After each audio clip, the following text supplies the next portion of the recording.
Good afternoon, everybody. My name is Donna and I'm your host of Donna's Edge television and radio talk show where truth matters. Thank you so much for watching every day, Monday through Friday, beginning at 2 p.m. on the Eastern time zone. So I get to ride home with you in the afternoon. You may find us on television. We are on Abundant Television, found on Roku, Apple TV, and Amazon Fire. Don't forget the podcast on the newscasters.com. Continue sending emails. This makes my day. Donna@donnasedge.com. Donna@donnasedge.com. Again, thank you so much for watching. The reason people watch is we have many, many great sponsors, great audience, and we have the absolute best guests. One of them is with me right now. His good friend, Don Brown. He's an attorney, he's an author, he's a speaker, and candidate for U.S. Senate. Thank you so much for being with us, Don. I'm hearing, my son told me that he saw something, I forgot where he said it was, that you're up there number one in candidates. Well, Donna, thanks for having me. It's always good to start the year on Donna's Edge and to be with you and Phil. We got a lot of traction. We've got a lot of momentum. It's kind of funny because I have been reached out to by two not so conservative outlets, one of them being CNN, which they called us. We see you're a tighter ahead of a Watley in the polls. We want to do an interview. Yeah. And then I was called by the, you lived in Raleigh. Well, your son's in Raleigh in the area now. So, the News Observer, right? News Observer is a big liberal newspaper out of Raleigh. And they called their Washington, D.C. bureau called and wanted to do an interview. They said, we see you're tighter ahead of Watley and you're out spent 100 to 1. We want to do an interview. So I did do the interview with the News and Observer. Will be interesting to see what the actual spin is on that when it comes out. And, CNN might send a camera crew down this week. So, if the CNN sends a camera crew down, we'll just chalk it up to the Lord works in mysterious ways category, So we're kind of chuckling about it. We'll see what happens. So. Well, just hope they don't take sound bites and make something else out of it. That's. Well, I've got to be smart enough not to give them any sound bites. So, but you're right. Let's hope they don't do that. We'll see. Yeah, well, you have traction there. And I think it's because it's just the old-fashioned way of doing things. Most folks in North Carolina they're like me. I mean, they want the truth. They want, just spill it out, speak it out, whatever it is you got to say. And you're doing that with the grassroots, and the grassroots are what's going to get you in. Don, it's interesting. Well, we are trying that approach. We've got no other option. I don't have the money to buy tons and tons of TV time or send these mailers. These mailers are becoming more and more a waste of money. People throw them away, and every day there's an increased dependence on social media and social media programming, just like what you're doing. I'll watch your show, but I won't read a mailer that comes in the mail, and most people are throwing it away. So we were in Raleigh last night and really didn't get back until about 2 a.m. So got back in the area, and I was giving a talk, and I was hitting on the national debt, as I've hit on this over and over and over again. Matter of fact, the national debt has been the most recurring single theme in this campaign. There are other themes as well: DEI, ESG, energy independence. You name it. But the national debt has been front and center. And last night, what we did, we had a huge screen, a big screen. One of those 6-foot screens on the back wall behind me. And we went to that website, usdebtclock.org, and had that thing playing. I started talking about it. We had it playing in real time during the entire talk. And I was making the point. Here you have this debt exploding, and we brought the spending down from 55,000 a second now to 37,000 a second. In other words, the debt is increasing at 37,000 a second. And I said, that might be a step in the right direction, but that's like a cocaine addict saying, hey, man, I used to do 2 snorts of coke at night, and I'm only doing 1. It's going to take us down. And you know what, Donna, our conservative audiences have been responding to that because, we talk about all kinds of good things that are happening. And I'm laying the blame not at the feet of the president, but at the feet of Congress, because the Constitution gives Congress the power and the responsibility of the person over spending. And they're the ones that either send the budget up or set the spending levels, and it's right on the blood's on the hands of Congress. So it's a message that's resonating, and if we don't attack this with a vigor and with a fervor, we're going to lose our country. You know, President Trump has said, and I've been quoting this a lot, President Trump's aware of this problem. He's aware of the problem. He can only do so much about spending. I mean, they went 48 days, you know, with the so-called shutdown, or however many days it was. I've lost track of it now. But it's just total irresponsibility on the part of the Congress, and not just Democrats, but Republicans too. We have a Republican Congress right now, and we still have a Department of Education. So we've been hitting on these themes, and I started to say a moment ago, President Trump has said that if we lose the dollar, get this, Donna, if we lose the dollar, that will be the equivalent of losing a world war. Think about that. The guy's brilliant. He knows what he's talking about. He's trying to shore things up with this some of this smart coin thing, safe coin, whatever it is. But at the end of the day, the only way to get us out of this mess is to cut the government, and that's been the theme of our campaign. And people are listening because they will listen to the truth and they'll listen to common sense. Absolutely. You know, I knew a lady in Alabama, and she was running for office. And so it was between her and this guy, and they were both very popular, both. Well, he was doing what you're doing. He was boots on the ground, going out, talking to people, setting up groups, one-on-ones. I mean, at the barbershop, whatever. That's what he was doing, exactly what you're doing. And she was phenomenal. She thought she was going to get in through her father-in-law. Her father-in-law holds a high office in Alabama. And so she was out there once in a while. She would do a Facebook Live. I mean, she would sometimes go to group settings, but it was mainly social media. That's all she was doing. Well, people were watching him because he was actually out there with the people. And they weren't looking for the status of her name. That didn't faze people at all. It was the person who actually got out, and they were talking with people one-on-one in groups, and he wasn't afraid to take questions. And I think that was probably her problem. That she was afraid to take a question, afraid it would be a hard one. Right, you're right. At full force, take the questions. Well, you owe it. If we're going to run for office, you owe it to folks to ask questions. Plus, you're stepping in. If you're elected. If I'm elected, I'm stepping in to try to help people. So folks have every right to ask any question they want to ask, and we answer them the best we can. I'll tell folks, do the best. We'll answer the question. It might not be the answer you like, or I might not give the right answer, but we will give you an answer. And I think right, wrong, or indifferent, I think folks appreciate someone who will at least try to answer the question, because, Donna, it's a matter of respect. And I'm not going to give you political talk.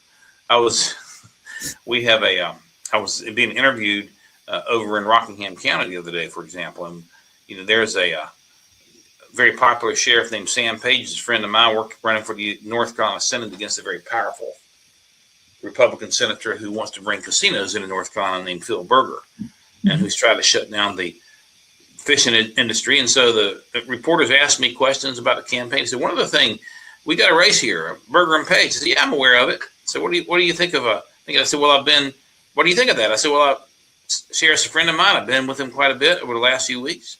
One of the best sheriffs in the state. Then he says, you got an endorsement? I said, well, I'll put it this way. If I were living here, I'd vote for Sam Page. It's a race up in the Greensboro area. My campaign manager goes, like that. But hey, he asked me a question. I answered the question. I'm not going to dodge around. I could have said, well, it's up to the people to decide. They both have good traits, blah, blah. I didn't give a political answer. I just answered the question. And maybe it'll bite me, maybe it won't. But that's just who I am. And I do think most folks appreciate it. They do. And I'll tell you something else folks definitely appreciate. I don't necessarily want you to be what people would call a politician anyway. I mean, that's sickening. And when I've been asked to run for office, I have been asked several times, Donna, why don't you run for office on so-and-so? And I'm like, I almost take it as an insult. I'm like, no, because first of all, you would oust me within 6 months. I'd be gone. You wouldn't like what I've got to say. But people are tired of that. Now, I'm not talking about the people ousting someone that speaks their mind. I'm talking about other people within the government who would do that. Well, no, right. Yeah. Right. Yeah, you got that. And but I don't know how much longer I've got on this earth, and we've got one shot at it. And by the way, Donna, you stay right where you are. Having conservative voices in the media, honest Christian conservative voices in the media, is the most needed ingredient that we have, I think, right now to try and begin to heal our nation, heal our society, because they've had the microphone for so long and spewed so much garbage and gotten people thinking. It's interesting. I was speaking. You wouldn't believe my schedule, John. I have to send you my schedule. It's crazy, but I was in, and it all runs together. We're in Winston-Salem. Is today Wednesday? Today's Wednesday, right? Is today Wednesday? Wednesday. We're in Winston-Salem Monday. It's a great group. I'm there too, by the way. What's that? Right. What day is it? Well, there's a great group up there called the Conservative Lunch. That group is the longest standing independent conservative lunch meeting in the state of North Carolina, run by a guy who is just really, really smart. And we went up there and gave a talk, and the room was packed, and hopefully we made a little progress. Afterwards, I went out in the parking lot. They hold it at the Golden Corral, one of these things where they hold it in the back room of the Golden Corral. You just can't beat it. So this guy comes up to me. He's a Democrat. Says, Don Brown. He said, Trump's messing up. So what are you talking about? He says, well, the prices. He said, let me ask you something. Did you get in gasoline this week? Yeah. Is your gasoline cheaper or more expensive than it was a year ago? Oh yeah. So people ask me all the time, how do you deal with folks like that? Well, you ask questions. The answer is irrefutable.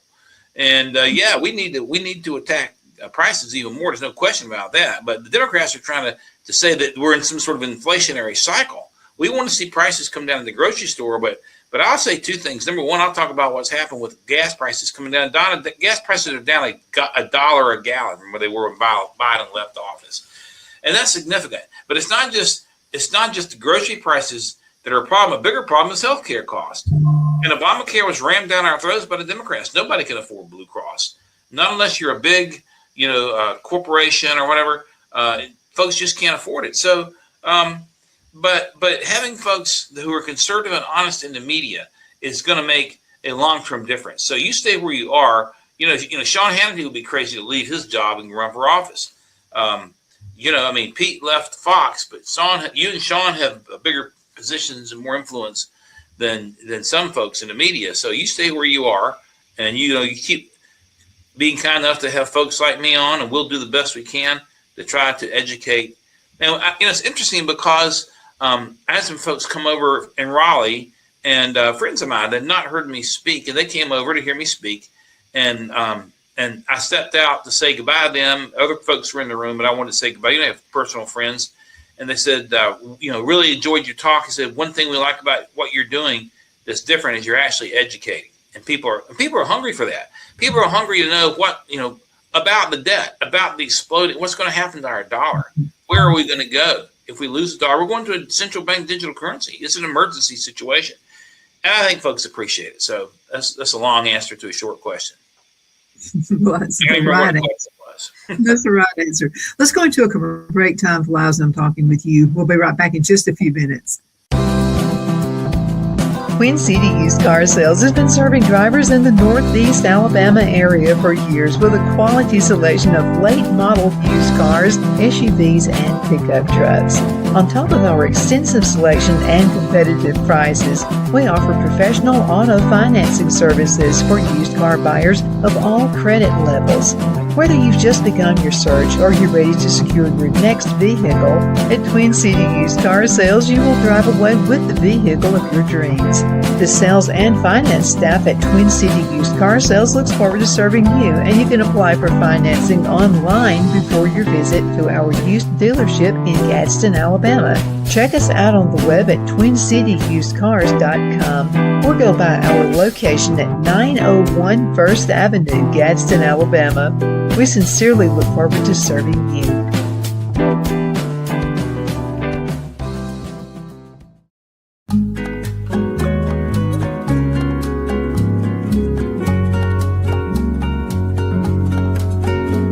At Lamone's Mexican Restaurant, located in Henniger, Alabama, and voted Best Mexican Restaurant of DeKalb County, Alabama 2020. We're here to serve you with authentic Mexican cuisine. Order easily online by going to lamonsmex.com or call 256-657-3999 to place your order. We're open Sunday through Thursday, 11 a.m. to 9 p.m. and Friday and Saturday, 11 a.m. to 10 p.m. Whether you're celebrating a cozy date night for two or a celebration for a crowd, at Lamone's you'll love our atmosphere and friendly servers. Thank you for dining with Lamone's Mexican Restaurant.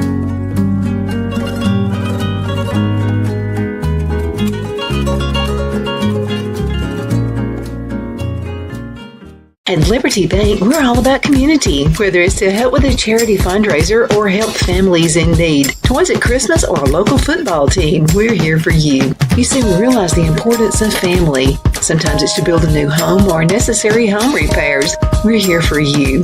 If you like the feel of a small town bank with all the conveniences of a big city bank, we're here to serve you. You will find us at any of our convenient locations in DeKalb, Marshall, Etowah, and Blount counties in North Alabama.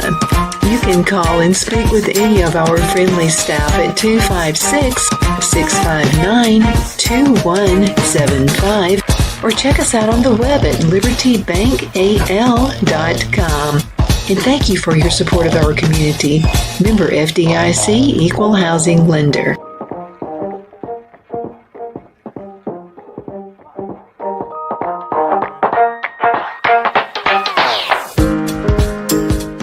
I'm excited to announce our Christmas extravaganza is finally here.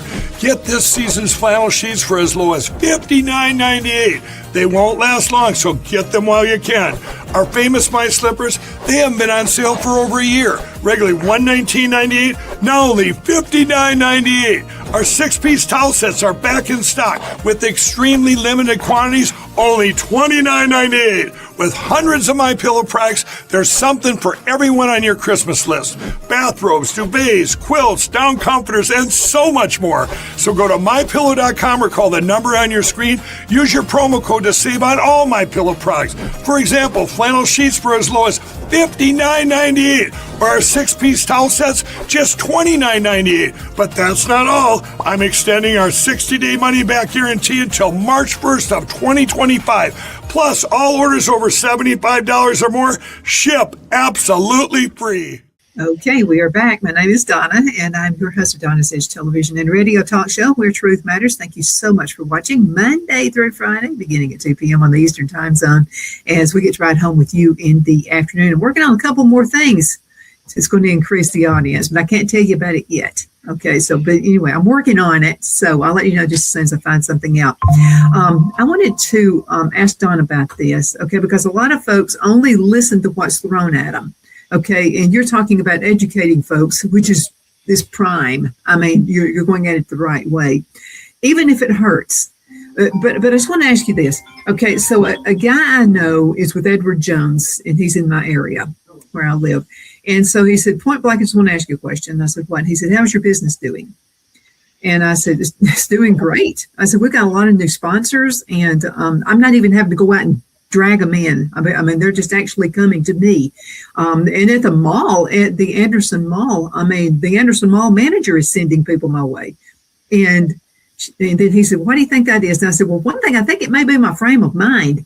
I said, my granddad actually paid off a farm in 2 years during the Great Depression, which was unheard of. And he knew we were going through a Great Depression, but it was his mindset. He set a goal and he just did it, you know. So what's wrong with people just stepping over the hindrances and the morons that are out there feeding us bad and wrong information and just making things happen? And that's what I see you're revealing. That's what you're bringing in, and people love hearing that. Well, Donna, it's nothing, what the Ecclesiastes says, there's nothing new under the sun. And I think people just kind of get off track. Your granddad, for example, he was a critical thinker at a time when people were saying you can't do it. But critical thinkers don't listen to the mob. You and I didn't listen to the mob during COVID. I was joking around. It's kind of funny. Last night, one of the planks of my talk is medical freedom. You and I have been through the whole thing. We were together during COVID. We talked the same language. We were two of the few folks out there that were being critical of what was going on and saw through it. And last night I just made a comment. I said, I'm going to battle for medical freedom. I talked about some of the litigation we had been involved in against a dangerous jab and the VAERS number showing that the 3 COVID jabs in a 10-month period, more lives have been lost in a 10-month period from the 3 COVID jabs under the VAERS system, the government's own reporting system, than every other vax combined over 30 years. And then I made the comment, and by the way, if you ever see a picture of me wearing a mask, you'll know that it's generated by artificial intelligence. They started applauding on that line. It's the first time I've heard that, but it's rather refreshing. But part of it's not because they're applauding me. They're applauding the message. It isn't about me. It's about the message. People are understanding we were lied to. They understand, and the frustration coming on the backside of it. People are now expressing. Yesterday was the 5th anniversary of J6, so naturally I talked a little bit about some of my J6 experiences and made the point. We have a right under the First Amendment of the United States Constitution to petition the government to redress the grievances and a free speech. And based on what happened, people try to say J6 or insurrection. Well, they try to say all this stuff, Donna, to make us forget. First of all, it was a fedsurrection, not an insurrection. Secondly, only Trump people were killed there, and including Ashley Babbitt. I found the name of another lady, Roseanne, who was also lost her life. Didn't even know about that, a Trump supporter. But they want to say fedsurrection because they want to block our memories of what it was that caused the protest, which was constitutionally authorized to begin with, and that was shenanigans the Democrats are pulling during the 2020 election. And so yesterday was that anniversary, and people aren't forgetting. And the thing about it is, I believe that the truth is more powerful than their propaganda, and eventually the truth will emerge. They may buy into this Joseph Goebbels theory. If you tell a lie enough and enough and enough and enough, people believe it. And there's short-term truth to that, but not long-term truth to that. So that's the way I see it. And just keep Don, you can see people dying. You're watching young people die who had every jab available. Okay, because they were in high school, their parents made them get the jab. I wonder how many parents are regretting that now. I mean, like a healthy young person out on the football field practice will have a heart attack. Well, Don, I have friends who, many of them, who tell me they regret that. I have, and some, stopped at one, thank goodness. But, you don't know how much damage that one can do. I mean, when we filed the federal lawsuit against the Savannah River plant over the jab and trying to make these nuclear engineers take jabs, we had we had an expert witness, a medical doctor, an emergency room doctor from down the road from you in Spartanburg, South Carolina. And this doc had served in Afghanistan and Iraq and seen everything, people come in and shot. And he gave us an affidavit, which we filed with the court, presented to the judge about people coming in with immediate reactions to these jabs. And this is a medical doctor. He's got no reason to lie. He's seen it happen. And of course, they try to hide that. And the fact that, going back to the whole point, the government's VAERS numbers, again, from January to October of 21, the VAERS is the government's vaccination reporting site where you report adverse reactions. The government has called it the gold standard. Over the years, they were very proud of it. The FDA was proud of the VAERS system. They called it the canary in the coal mine. They would shut down in the past, in the last 40 years, if something would go wrong with the vax. If there were 2 or 3 adverse reactions around the country, like DTaP, for example, that's one of the popular vaxes, or German measles. If there were 3 or 4 or 5 adverse reactions reported under that VAERS system, the FDA would shut down the vaxes all over the country. But with COVID, in a 10-month period from January to October of 2021, we have more deaths. That's DEATHS. I have to spell that because I say deaths. People don't know what I'm saying. They think I'm talking about my death. Deaths. More deaths reported. More people dying reported. In conjunction with the 3 COVID jabs and from every other vaccine combined over 30 years. And yet they didn't shut anything down then. In fact, they didn't. Then they would say, well, you can't rely on VAERS after they called it the gold standard. They change the messaging depending on what agenda they want to push. And our people are starting to see that. But people are lied to. And there ought to be criminal prosecutions in connection with the rollout of these COVID jabs. There are criminal prosecutions for what happened, for forcing Americans to submit or lose your job. I mean, I'm very fortunate. I mean, I don't judge people for feeling like they're in a position they had no choice. I was very blessed, and I know you were too, to be basically self-employed. And we were very blessed to be able to survive through that period and not have to depend on an employer. That's just a blessing from the Lord, nothing else. So I don't judge people who felt like they had to take it. What I judge are the governmental authorities and these liberal governments, like Roy Cooper, who I'm running against, and Joe Biden and the FDA and Anthony Fauci and liberals in big business that forced people, said, hey, you take this jab or you're going to lose your job. Joe Biden saying the problem is the pandemic of the unvaxxed. The unvaxxed are causing the problem. Those people I blame, I'll never forget or forgive. I know I'm supposed to forgive as a Christian. I can forgive a person personally for a sin, but I will not forget the grave injustice that they've thrust on this country. And the notion is telling somebody, if your job's not essential, stay home. Well, excuse me. Like your granddaddy, he pulled his bootstraps up and paid off his home during the recession. The depression. Who are these Democrats to tell someone working to try to support their family or job is not essential? That is the most grievous insult I can think of.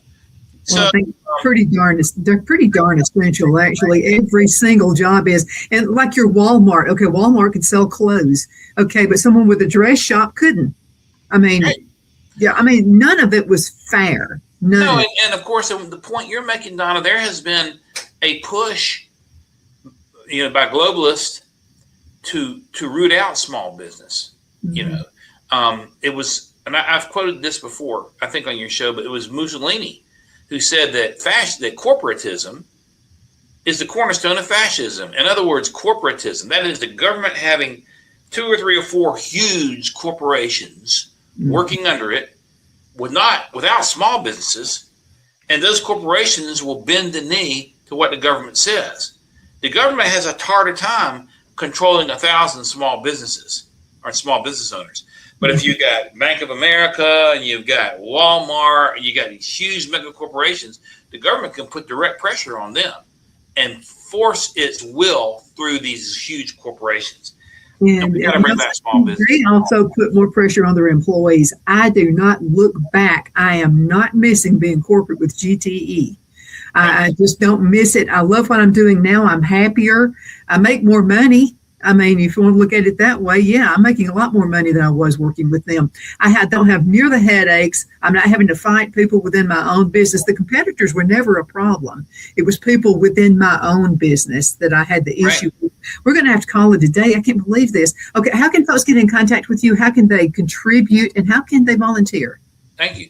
Well, the easy way is to go to our website, and I'm gonna spell it out. It's Brown, like my last name, like Charlie Brown. I'm Don Brown, and then the word for, not the letter, but Brown, FORNC, like the state of North Carolina.com. Brown, FORNC.com. You go there, and there's a donate button. Hit that first, and please help us out. We're running against an establishment machine that's outspent us 100 to 1, but we're either tied or leading in the polls. So we need your help. And also, you can go there and send us messages. You can write me personally at don@brown4nc.com. Email me personally, and I'll respond to the email. If I can't get back the same day, I'll get back to it within a day or two. And please reach out. We need every vote we can get. We need folks helping us on social media. We need folks chipping in $100 here or there. We, the people, are going to take this race. I think you will too. Absolutely. Go vote for Don Brown. You guys in North Carolina are listening to me right now. Vote for Don Brown. Thank you again so much. Continue sending email. I love it. Donna@donnasedge.com. It's great talking to you today. We'll see you next time. Thank you, Donna. Appreciate it. Donna's Designs offers a line of handmade memorial, wedding, and keepsake jewelry that launched back in 1970. I'm a self-trained jewelry designer, and I will work closely with you to create unique designs you can love and treasure for years to come. Whether that be flowers that were used in a funeral arrangement or stones you found on the beach at a memorable trip, call me at 256-659-4319, and let's think of the possibilities.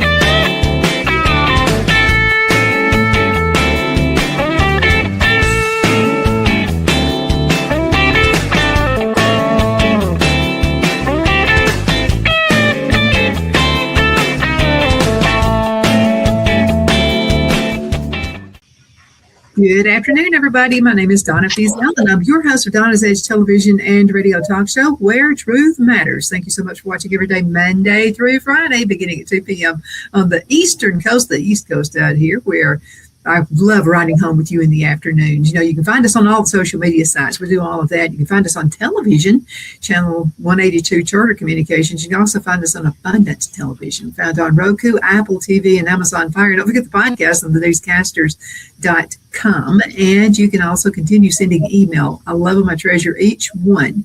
Donna at donnasedge.com, Donna at donnasedge.com. So we have a lot of new sponsors. We'll be giving you some more information about them as well in the upcoming shows. But again, thank you so much for watching. I've got Don Brown with me right now. He's a friend and he's a patriot. He's an attorney. And also, I never say this enough, Don, thank you so much for your military service. Well, Donna, thank you very much. You know, our veterans, I love our veterans. And but as I point out, we as veterans can't do it on our own. I was with the North Carolina Federation of Republican Women a month ago, and I asked for military spouses to stand. Military spouses are important, military support. There's no I in team. There's an I in patriot. But I really appreciate your comments, and thank you for those. Oh, absolutely. Now, you're running for U.S. Senate. You're in North Carolina. I love North Carolina. The Carolinas are just great. You know what? We just say the Carolinas. We love North and South. It's all great. Absolutely. We sure do. Great place to live. Great place to raise your kids, too. Speaking of raising kids, let's talk a little bit about the educational system and what could be changed about that. You know, you hear me talk a lot about the tech schools. Phenomenal of the way those things are working. You know, Donna, it was interesting last night when I was speaking in Raleigh. We're talking about some of the problems with the healthcare system, and I made the comment that antitrust is a Republican idea. Antitrust is rooted in the Teddy Roosevelt administration. In other words, the idea when big gets too big, you have to bust it up and make it smaller. And you're asking a question about education. I'll drive to a point. This little thing right here is my cell phone. And I've told you this story before, but I'll tell it again in case some people haven't seen it. Back when I was in college at Chapel Hill 100 years ago, my daddy would bust my chops because I'd call home. And we had a thing called a landline. Remember that? You dial up, shoot. Remember that, Donna? I'd call and talk to my granddaddy and my sisters and my friends in Plymouth. And my daddy would bust my chops because he had a $50 phone bill. Well, let's go back now to 2019. My son's in Afghanistan with the 82nd Airborne. I got this thing here. And I'm doing a Facebook Live with him, talking to him from one of the most dangerous places in Afghanistan, not costing a dime. So what's the difference from going to a $50 phone bill to, talking to my son on video, like I'm doing with you, not costing a dime? The difference is antitrust. Ma Bell got busted up. And when Ma Bell, I believe, Donna, that too big is bad, whether it's our waistline or whether it's the government or whether it's corporate media, because power, I said media, that's not the right word, but it is to a degree, with some of these big corporate medias, but corporations get so big, they become inefficient and they squash efficiency. So when we busted up Ma Bell, we didn't lose jobs. We had more jobs created. We had greater competition. We had the technology to do, FaceTime from around the world without costing a dime, other than whatever it cost me for my internet service provider. Well, you ask about education. The same principle is true. The first thing, from a broad standpoint, that will improve education all over the nation is to bust it up. I don't mean replace it. I mean bust it up so we have smaller educational units available for kids. And that goes for the public schools. And one thing you do with the public education system is you got to shave off that bureaucratic layer that paralyzes public education. I've shared this with you. I've got a wonderful friend in the Charlotte area who's one of the most popular Spanish teachers in the Charlotte-Mecklenburg Public Schools. She's told me, and the kids love her, and she's one of these people. Great teachers are born. You can be trained when they're born. She's one of these teachers that was born that way. And she tells me once a year, some bureaucrat from the Charlotte-Mecklenburg school office making $250 grand a year will come in and try to tell her how to teach the class. First of all, we don't need that bureaucrat. Take that money and give part of it to the teachers. You know what I'm trying to say? And use it to find ways to shrink the class size. So, and I think we've got to have private options. And I was a chairman of a Christian school board. I was on a Christian school board. 2 of my 3 kids were homeschooled. I've seen everything on education. And I can tell you that generally smaller is better.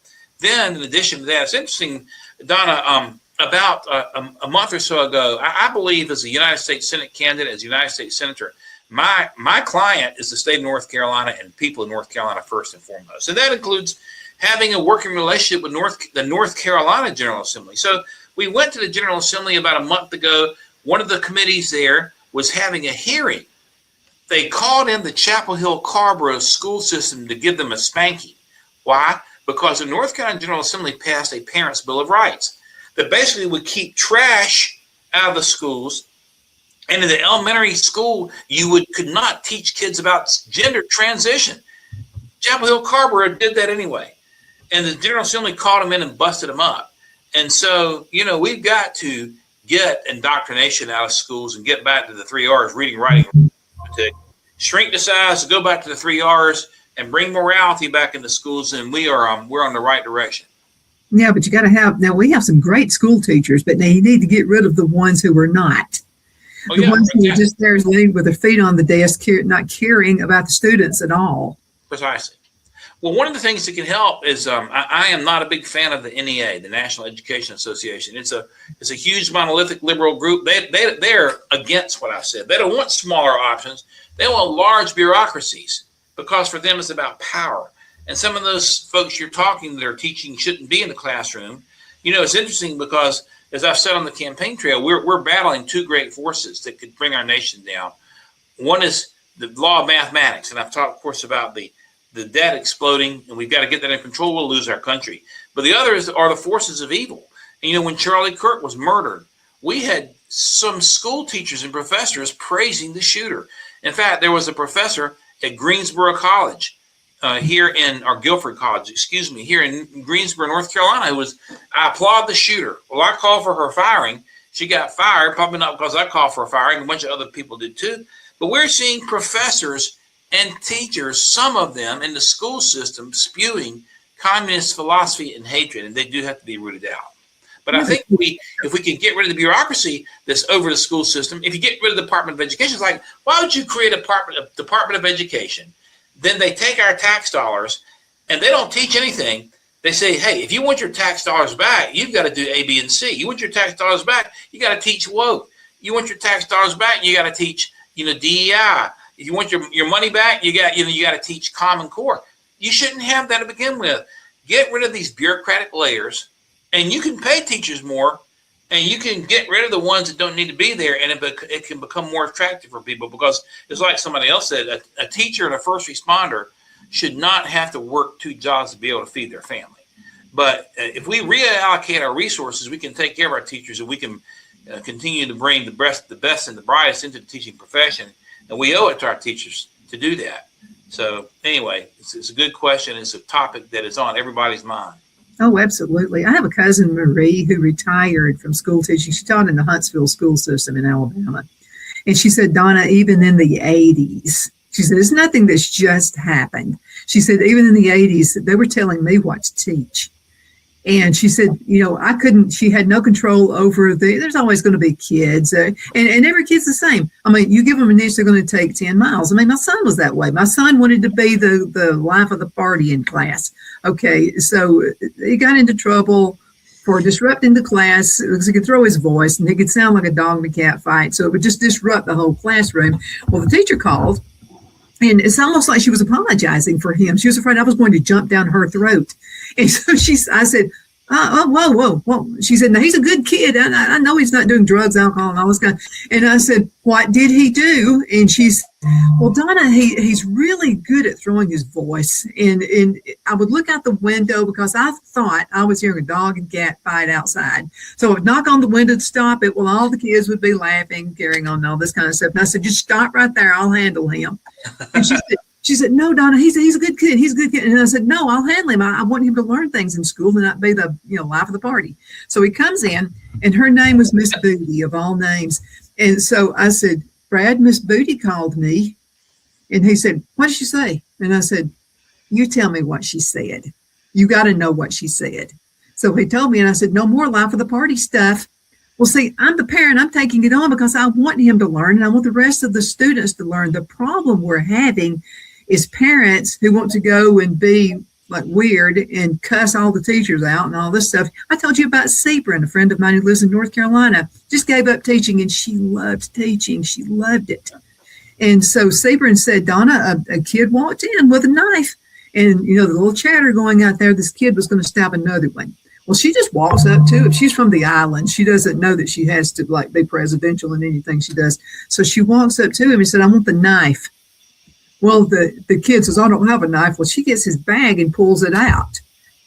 Then she sends him to the office. Well, the mother comes, cusses everybody out in school. Such a classy lady. But anyway, Sebring is the one who gets in trouble, not the kid with the knife.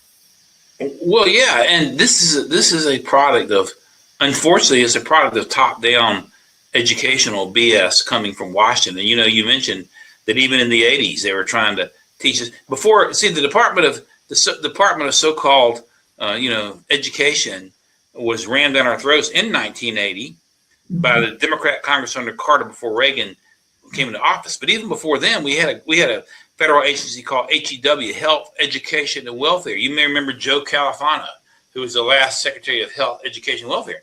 They're trying to force this stuff down, this liberal woke theology. The Bible says, spare the rod and spoil the child. I'm glad that my mama and my daddy and my grandmama and my granddaddy believed in the Bible, because I would have been spoiled without a rod, let me tell you. And of course, I had a number of visits with the Board of Education, like Brad. You face the music, and but I think those were some of the greatest teachable moments I've had.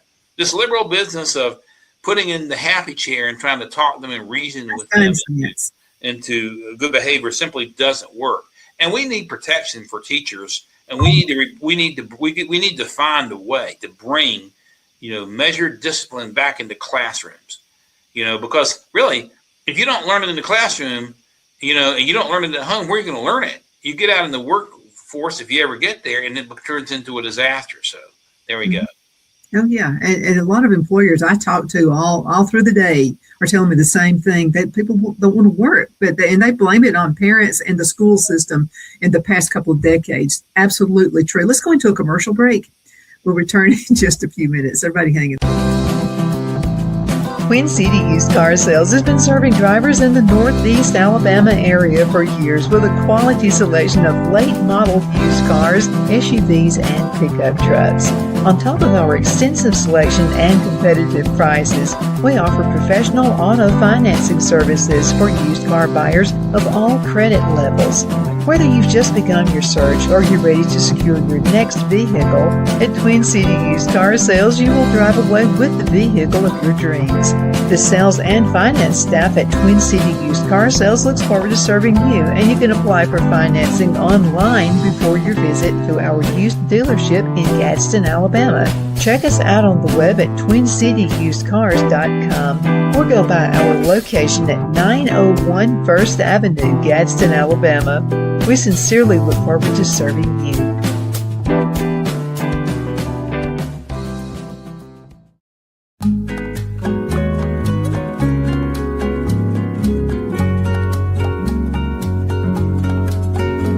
At Lamone's Mexican Restaurant, located in Henniger, Alabama, and voted Best Mexican Restaurant of DeKalb County, Alabama 2020, we're here to serve you with authentic Mexican cuisine. Order easily online by going to lamonsmex.com or call 256-657-3999 to place your order.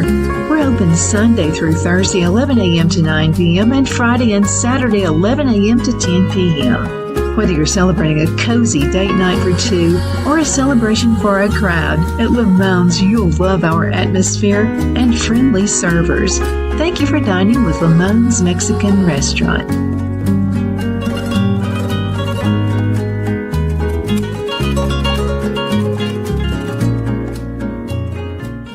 Okay, we are back. I was just talking with Phil while we were on the commercial break, and he said, Brad gets this from you when he put on work.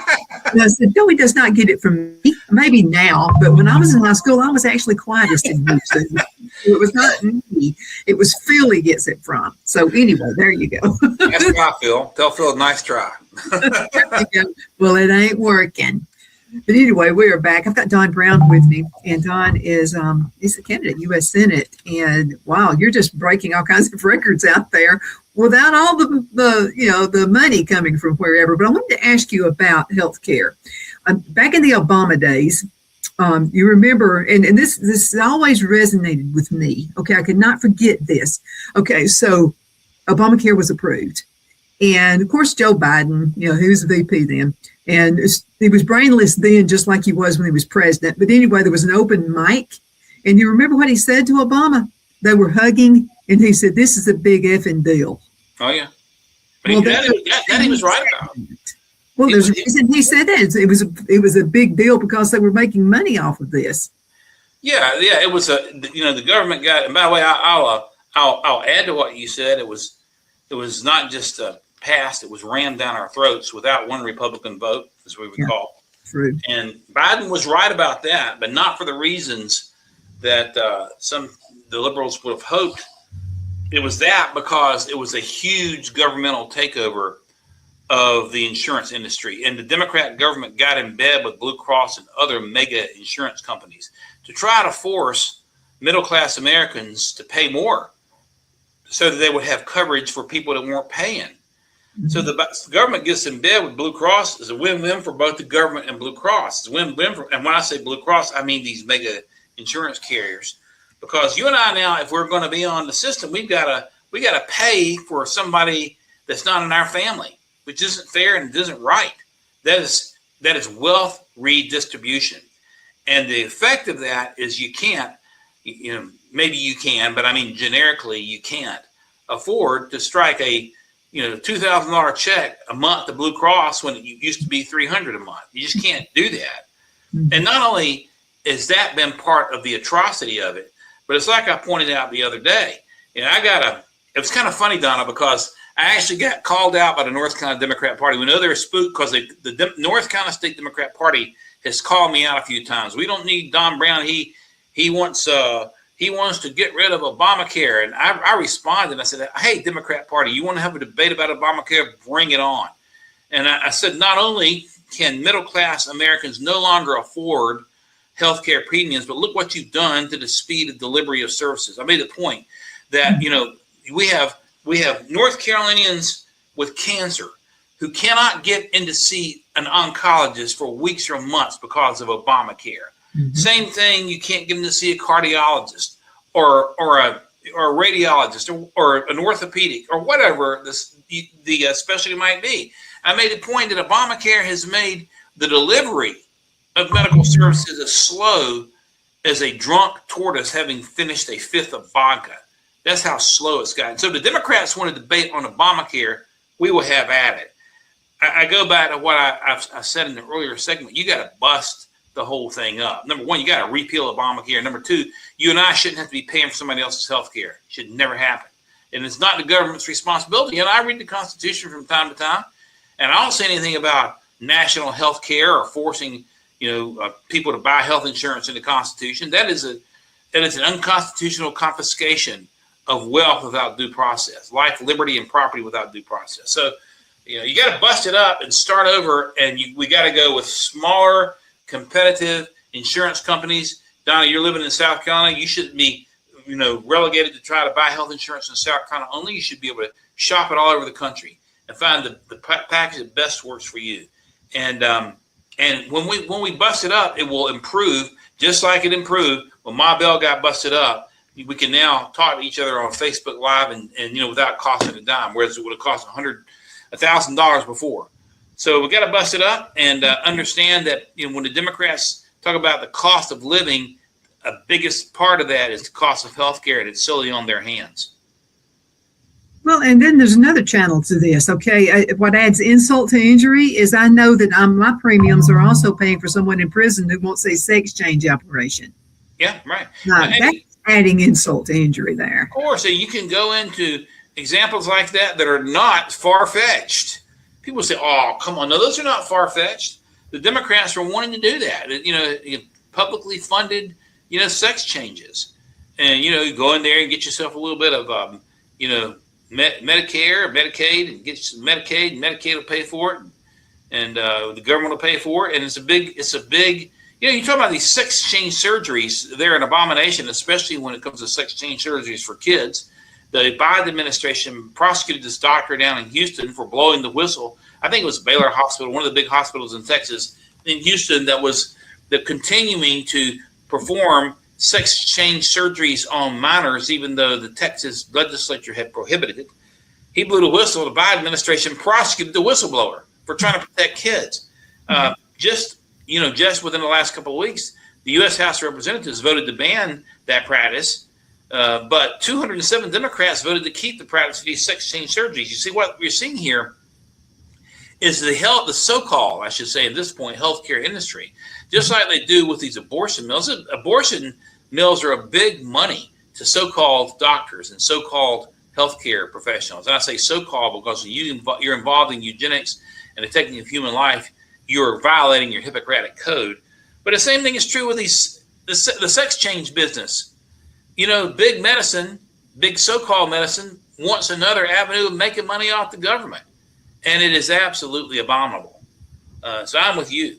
We've got to, and I will fight to radically alter the garbage we have. It's interesting because I made a post attacking, when I responded to the Democrat Party on social media when they challenged me about my position on Obamacare, and I said, hey, can you tell me that premiums are lower for average middle class people? No, middle class, no different.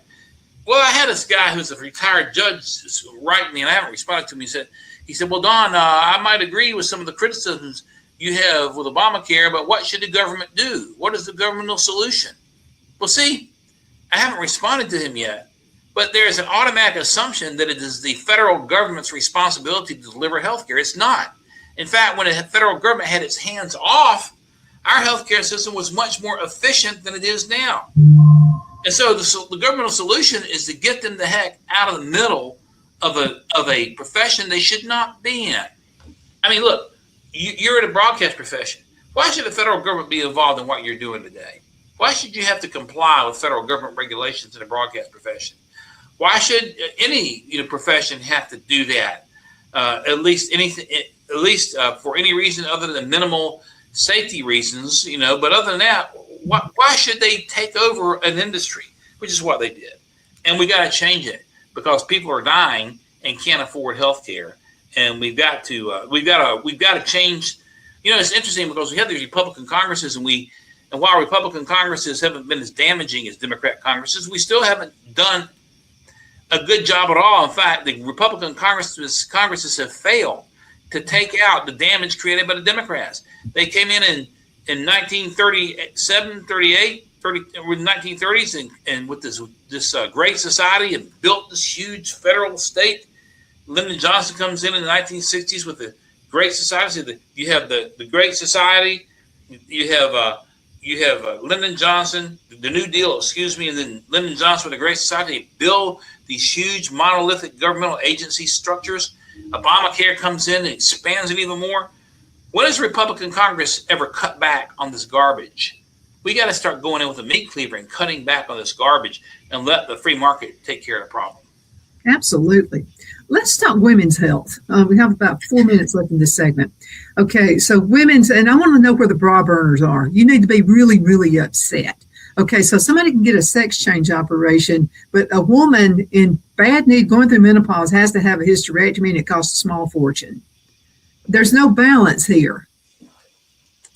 Right. Of course there's not. Of course not. And they're trying to, they're trying to, you see, with the healthcare industry, it's all about money, unfortunately. But the problem is that the government is in bed with the healthcare industry, or with, I should say, with large insurance, which is causing these types of problems that you have described. And there's no consistency to the argument. And the example you gave is just one example of that. Well, that, and then women's sports. I mean, where are you at, women? We're going back 100 years with women's rights. Okay, I mean, you let a guy. I don't know why women aren't more upset about this. A guy pretending to be a woman can be in a woman's sports. You and I have talked about this a million times. That is very upsetting to me. Yeah, and the Democrats have claimed falsely. They make many false claims. They've claimed falsely, we're the party of women. Well, you're the party that is abusing women. You're part of this condoning sex changes so the women are no longer women. You're the party that is allowing men to compete against women to defeat women athletes. You're the party that's okay for men to come into little girls' locker rooms, Democrats. If you're going to be the party of protecting women's rights, be consistent in your arguments. Don't change just because you don't change your position 100%. Democrats will change their position 100% just because a Republican has a position. What we're talking about, you go back to the border wall. At one time, Nancy Pelosi and Chuck Schumer wanted a border wall until Trump said that he wanted one, and they called it a racist thing, the very thing they were advocating. Yeah. But it's because they will change their argument to preserve power. It's about preserving power. You see, the authenticity of their arguments were never a factor. Mm-hmm. They were arguing against Republican positions because they wanted power. It was never about women's rights. Democrats, many of these radical Democrats, I should say, could care less about women's rights and are okay with many of the things we described. And it's just crazy that when you think about it. It's not even funny. I mean, and again, I'm not I think men and women should have equal rights. I really do. But it's all about like Billie Jean King. Okay, so if you don't agree with them, well, then they destroy you and they destroy your awards. Billie Jean King was someone I looked up to when I was a kid. It was like, wow, man, she was great. And she was just fantastic. Well, she disagrees with what they're having to say about boys competing in women's sports. Now they're getting rid of her. I mean, well, the left will destroy you if you take positions that are against their mantra of the day. Mm-hmm. And 20 years ago, they might have embraced the very position of women should not have to compete against men in sports. They would say that's sexist. But now, because Republicans are calling them out for the practice, they're embracing it, and they will destroy messengers who speak against them. And they want to destroy the spirit of the First Amendment, and they want to beat you into submission. Mm-hmm. Cancel you, whatever it is, if you dare to speak an opinion that's against theirs. And really, it goes back to what I've said before. That's really fascism, because like Mussolini said, corporatism is the cornerstone of fascism. So they'll use entities, corporations, and everything else to carry out these nefarious tactics of smashing free speech and of destroying people who say things and give an opinion that's different to theirs. They destroy people, Donna. And so I'm glad you're out there pushing back against them. I'm glad that a few others like you are there, but I'm very grateful that you're there doing that. Can't live with myself unless I do it. You got to think about your kids and grandkids in the future. That's what you have to think about. And that's what you're doing running for office. About a minute left in this segment. What would you like to tell the folks before you go? Well, we're coming up now in about 50-some days before the North Carolina primary. The U.S. Senate race is going to be crucial. There's only one candidate in the field that can defeat Roy Cooper. That's me. It's going to take a prosecutor. I will prosecute him for his record all over the state. Nobody else is capable of doing that. We need your help. Please go to Brown, BROWN, 4FORNC.com. That's Brown4NC.com. Go to our website, hit the donate button, chip in whatever you can do. Get involved in our campaign. Distribute our messages on social media. Call your friends. We're getting close to crunch time here. We need all the help we can get. Brown4NC.com. And thank you very much. Absolutely. And folks, Don Brown is a friend of mine, so I know that he has boots on the ground for you. So you go out there and vote for him, okay? Don't sit at home. Don't do that, or I'm going to come after you. Well, I don't have enough time to come after you. But anyway, do want to say, okay, because this guy's really for you and, for the regular folks like me. But again, thank you so much for watching Donna's Edge Television and Radio Talk Show. It's so good to be with you every day, Monday through Friday, beginning at 2 p.m. on the Eastern Time Zone. Continue doing what you do and keep marching to the march. Thank you so much. See you next time.